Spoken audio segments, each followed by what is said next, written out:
আসসালামু আলাইকুম ওরহমতুল্লাহি ওবরাকাতুহু। একটু থামুন। এই ভিডিওটি আপনি যেই মুহূর্তে দেখছেন এটি মোটেও কাকতালীয় নয়। এটি এক মুহূর্তের সাদৃশ্য নয়। এটি ঠিক সেই মুহূর্ত যখন আপনার অন্তর কিছু বলার চেষ্টা করছে।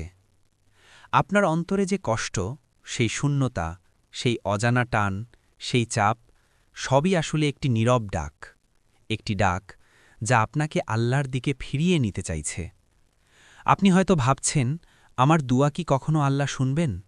আমি চেষ্টা করেছি, কিন্তু ফলাফল কোথায়? আমি কষ্টে, হতাশায়, একাকিত্বে ভুগছি। কিন্তু কে শুনবে? আজ যদি আপনি এই ভিডিওটি দেখছেন, তাহলে জানুন, আপনার দুয়া এখানে লেখা আছে।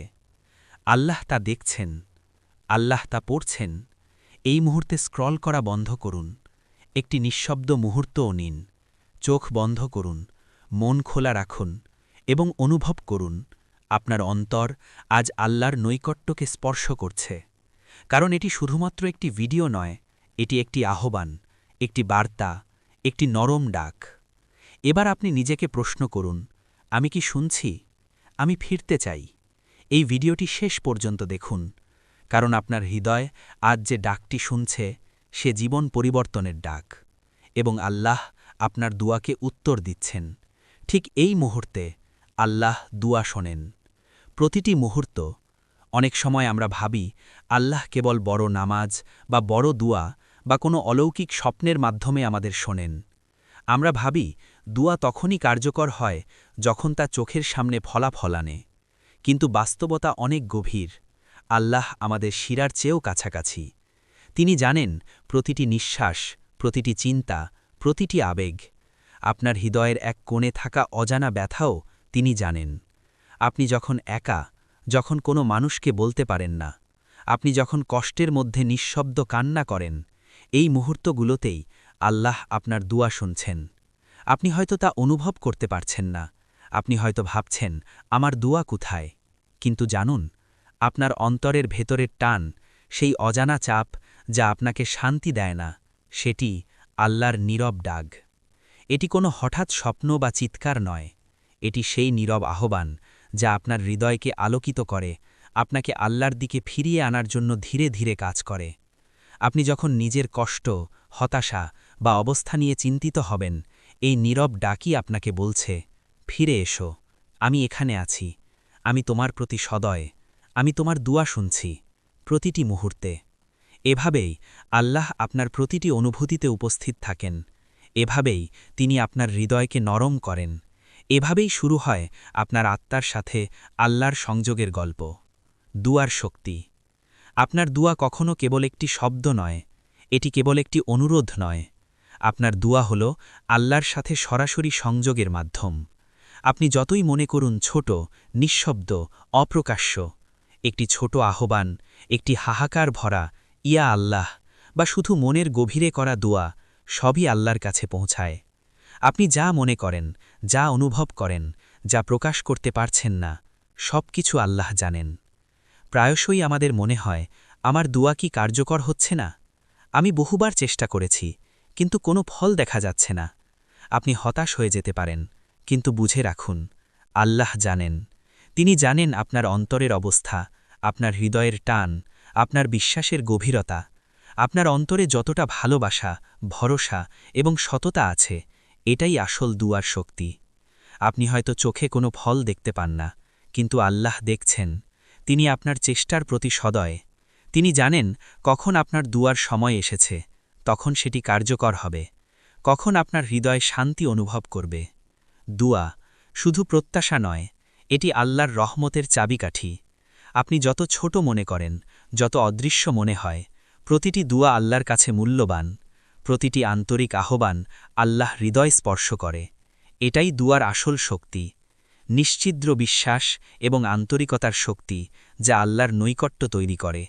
আপনি যখন সত্যিই বিশ্বাসের সাথে দুয়া করবেন, আপনার হৃদয় অনুভব করবে, আমি একা নই, আল্লাহ আমার সঙ্গে আছেন, তিনি আমার দুয়া শুনছেন, প্রতিটি নিঃশ্বাসে, প্রতিটি অনুভূতিতে। এভাবেই দুয়া ধীরে ধীরে আপনার অন্তরের শক্তি, আপনার শান্তি এবং আপনার আত্মবিশ্বাসকে জাগিয়ে তোলে।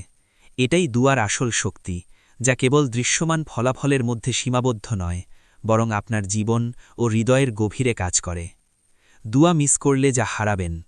আমরা প্রায়ই ভাবি, একটি দুয়া বাদ দিলে বাকি কিছু সময় দুয়া না করলে কি ক্ষতি হবে।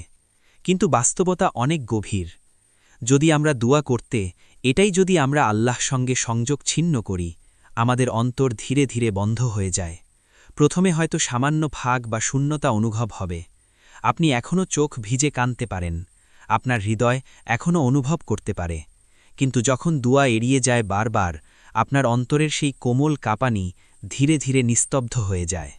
আপনি মনে করতে শুরু করবেন কিছু নেই, যেমন আপনার হৃদয় এখন আর সাড়া দেয় না এভাবে।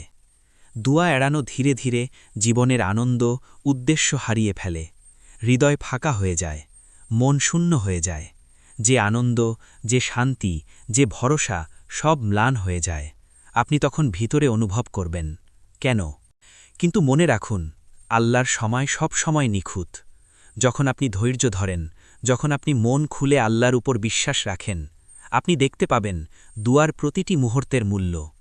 আল্লাহ জানেন আপনার অন্তর শক্তিশালী হবে, আপনার বিশ্বাস আরও গভীর হবে, এবং ধীরে ধীরে আপনি বুঝতে পারবেন আল্লাহ সব সময় আমাদের জন্য সঠিক সময় এবং সঠিকভাবে কাজ করেন।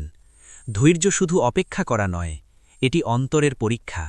এটি আপনার সম্পর্ককে আরও গভীর করে, এটি আত্মাকে প্রশিক্ষণ দেয়, শক্তি যোগায় এবং বিশ্বাসকে দৃঢ় করে।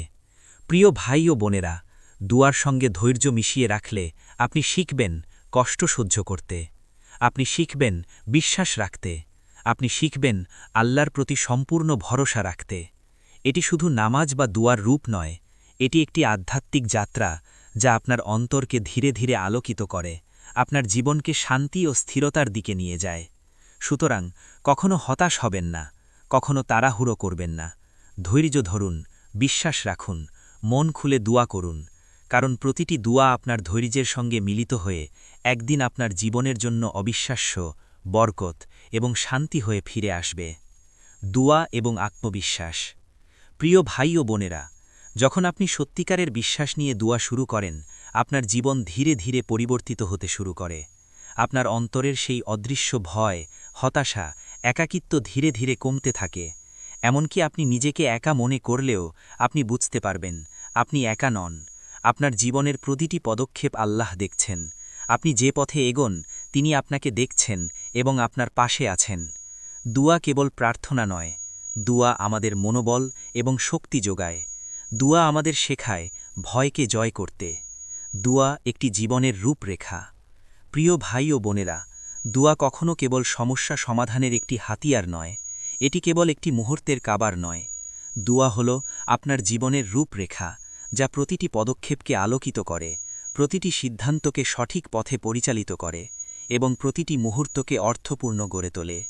যখন আপনি সত্যিকারের দুয়ার দিকে মনোযোগ দেন, আপনার মন ও নীতি ধীরে ধীরে পরিবর্তিত হয়, আপনার ভাবনা পরিষ্কার হয়, আপনার জীবনকে দেখার দৃষ্টিভঙ্গি পরিবর্তিত হয়, আপনার সিদ্ধান্ত আরও সঠিক হয়, আরও স্থিতিশীল হয় এবং আপনার অন্তরের শান্তি বৃদ্ধি পায়। দুয়া আমাদের শেখায় শান্তি, কৃতজ্ঞতা, ধৈর্য এবং বিশ্বাসের মূল্য। যতবার আমরা দুয়া করি, আমরা আল্লাহর সঙ্গে আরও ঘনিষ্ঠ সংযোগ স্থাপন করি। যতবার আমরা অন্তরের আহ্বানকে শোনার চেষ্টা করি, আমাদের মন আরও খোলা হয়, আমাদের আত্মা আরও শক্তিশালী হয়। এটি আমাদের জীবনকে এমনভাবে সাজায় যেখানে হতাশা কমে যায়, আশা এবং আনন্দ বৃদ্ধি পায় এবং আল্লাহর প্রতি আমাদের বিশ্বাস আরও গভীর হয়। প্রতিদিন দুয়া করুন, প্রতিদিন অন্তরের সাথে আলাপ করুন, আপনার হৃদয় খুলুন, আপনার ভাবনা আলোকিত করুন। যে শূন্যতা, যে অস্থিরতা আপনার জীবনে বিরাজ করছে, দুয়ার মাধ্যমে তা ধীরে ধীরে পূর্ণতা এবং শান্তিতে পরিণত হয়। আপনি যতবার আল্লাহর সঙ্গে অন্তরের গভীর দুয়া করবেন, আপনার জীবন তত বেশি সাজানো হবে, একটি জীবনের রূপরেখা যা শান্তি, আস্থা, আনন্দ এবং স্থিতিশীলতায় ভরা। এভাবেই দুয়া কেবল অনুরোধ নয়, এটি আপনার জীবনধারার একটি অবিচ্ছেদ্য অংশ হয়ে যায়। প্রিয় ভাই ও বোনেরা, আপনি যখন প্রতিদিন অন্তরের দুয়া করেন, আপনার জীবন ধীরে ধীরে আল্লাহর নির্দেশনা অনুযায়ী সাজানো শুরু হয়। এটি শুধু পরিবর্তন নয়, এটি হলো আধ্যাত্মিক পুনর্জন্ম, যা আপনার অন্তরকে শক্তিশালী করে, আপনার মনকে স্থির করে এবং আপনার জীবনে আলোর পথ সৃষ্টি করে। আজ সেই মুহূর্ত, আপনি আপনার অন্তর খুলে আল্লাহর নৈকট্য অনুভব করতে পারেন। দোয়া করুন, বিশ্বাস রাখুন এবং ধৈর্য ধরুন, কারণ আল্লাহ সব সময় আপনার সঙ্গে আছেন। প্রিয় ভাই ও বোনেরা, আপনারা দোয়া এখানে লেখা আছে। এটি শুধুই একটি বার্তা নয়, এটি একটি নির্দেশনা, একটি আহ্বান এবং একটি আশ্বাস। আল্লাহ আপনার দোয়া শুনছেন, প্রতিটি নিঃশ্বাসে, প্রতিটি আবেগে। আপনি যা ভাবছেন, যা অনুভব করছেন, যা প্রকাশ করতে পারছেন না, সবই তার কাছে পৌঁছায়। আজীবন সকালটা একটি নামাজ দিয়ে শুরু করুন, একটি ছোট্ট দোয়া করুন, একটি নিঃশব্দ আহ্বান, ইয়া আল্লাহ বলুন। আমিন।